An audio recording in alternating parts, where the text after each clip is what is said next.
Hey everyone, it's Andarta. I am a professional psychic and high priestess, and I am coming to you today from my magical kitchen. The reason being is that I wanted to show you some of the things that I have been working on. First off, just a reminder, I do have my Art of Tarot class tomorrow night. Thursday 9:25 from 7 to 8 Eastern Time at Go Art in Batavia here. And so you need to sign up on their website. And then I have my DreamWorks workshop on Saturday, the 27th, in a couple of days at the Blue Pearl Yoga Studio here in Batavia from 2 to 4. So if you want to join either of those classes, you need to sign up with the studios or buildings in order to join the class. So today is September 24th, and so I am actually creating a feast for my patron goddess. Her name is Mielikki. She is the mistress of the forest of the Finnish pantheon, and her feast day is actually September 23rd, but I actually had a whole bunch of things going on yesterday, including going to see Wardrunna last night, and that took up a lot of my time. And while that is, they are, you know, Nordic from Norway, and this is Finnish. They're in the same Nordic areas, right? So I feel that she will forgive me for that. So what is a feast day? Feast days or days are days set aside to honor and celebrate a specific deity every year. So it's an annual tradition, and it's a deity that is important to you, such as a patron deity that you have a connection with, that they may be your advocate and or protector of your home, or connected to your profession, because there's a lot of deities that are connected to professions. So just having a sacred day just for your patron god or goddess is actually a really awesome way to honor them, and also just have a special tradition in your own household. Because us neo-pagans tend to just focus on the 8 Sabbats throughout the year. That's every 6 weeks, which that's fantastic. And we just had the autumn equinox, Maban, Albin, Alfed. And so her feast day is always the 23rd, so it's right around the autumn equinox. And so, what are these days for? What is it? Why would you do this? It's a time for spiritual reflection as well as celebration. So I have a special food that I'm making for her that's specifically for, that would be in honor of her, which I'm going to get to the foods in just a minute here. And I also create an altar that has special candles and flowers and just different things that honor her. And we're going to be reading from the Kalevala. So if you've never heard of Mielikki and or the Finnish pantheon, the Kalevala is the mythos, the mythology of the Finnish people. And I've taught this actually on an academic level a few times, and I would just love if somebody wants to study this with me. It is a really fascinating, beautiful text that is filled with lots of magic, charms, all kinds of different things, heroes, and blacksmiths, and all kinds of different things. And so I'm going to be reading from some of the Kalevala tonight when we do the feast that's in honor of her. So the Finnish hunters, so she was a goddess of the forest. It still is.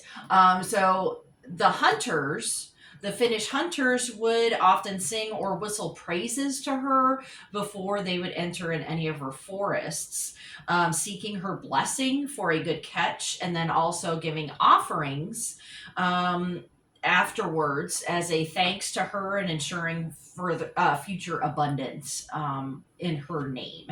And so the feast for her focuses on her foods and symbols, and So she was the creator of the bear in the Finnish pantheon. And the bear, if any of you know me, the bear is my animal totem. And that is how I found out that, this is how she came to me over 30 years ago, was through the bear. And I just kept getting images and communications with her. And so that's how she really came through to me over 30 years ago.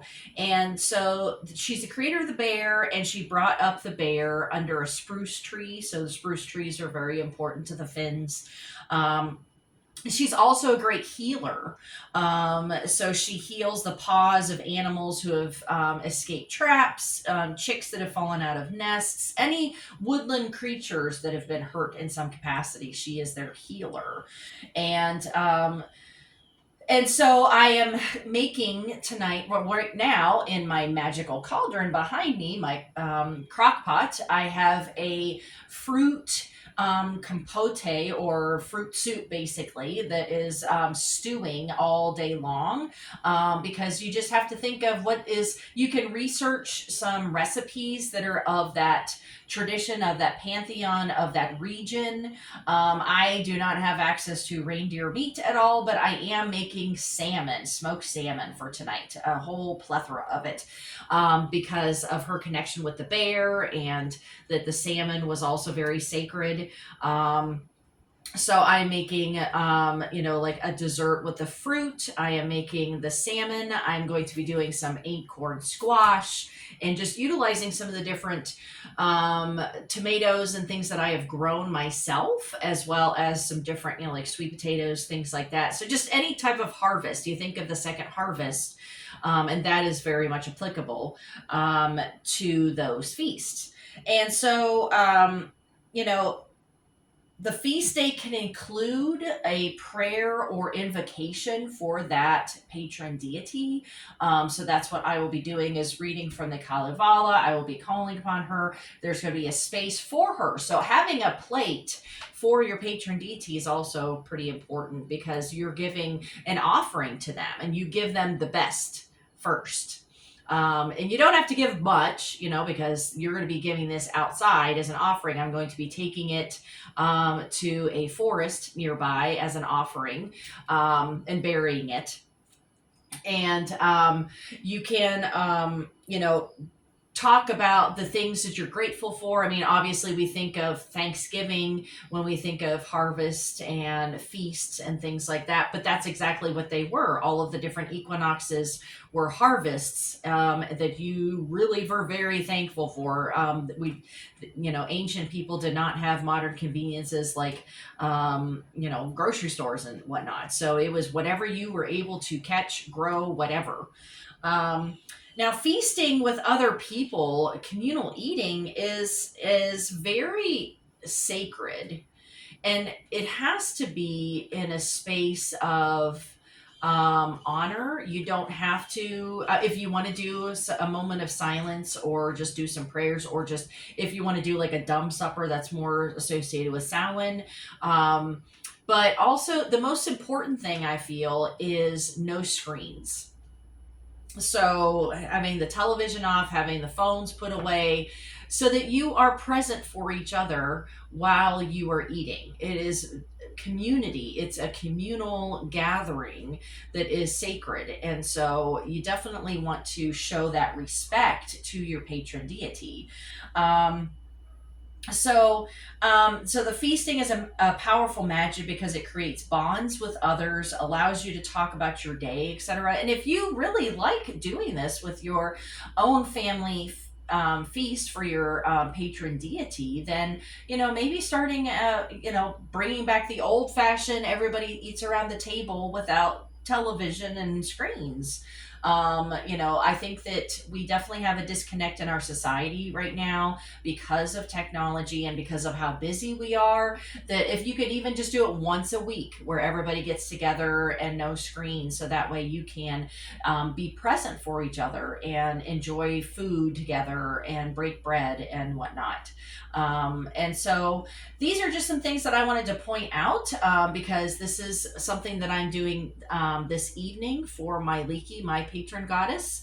And so I just hope that you have enjoyed this, and that you can create your own feast days, and you can always research whatever patron deity that you really associate with, and see, if there's any feast days that are already associated, but you can always create your own too.